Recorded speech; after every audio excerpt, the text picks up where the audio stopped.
All right, so from theory into practice, we're talking about the PDCs. The logic just described for introducing a pull system in warehousing that responds faithfully to the actual customer demand was understood by Toyota's North American executives by the late 1980s. Getting it fully in place, however, has required years, even in a supremely lean organization like Toyota, and the final steps needed are just now being taken.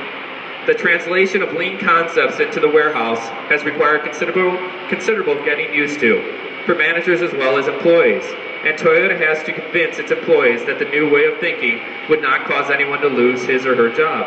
The first step along the path, beginning in 1989, was to reduce bin sizes and to relocate parts by size and by frequency of demand.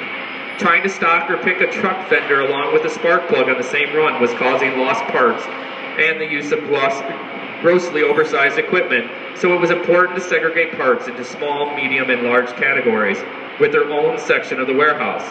As this was done, those parts most frequently demanded were moved closest to the start of the sorting and picking runs, and the length of the aisles was reduced markedly.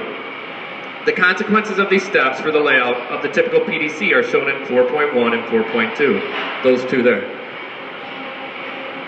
Note that the typical picking route was much shorter after downsizing and reorganizing the bin locations.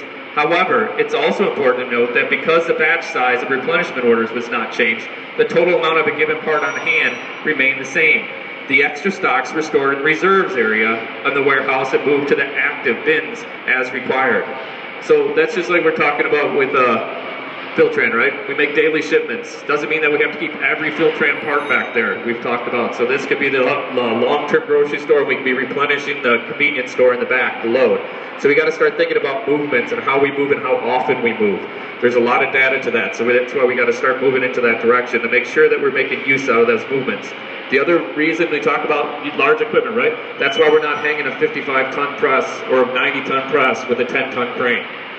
It's not an unutilized use of equipment when we're doing that. So that's why they're outside of that, the crane base, excuse me. An often misunderstood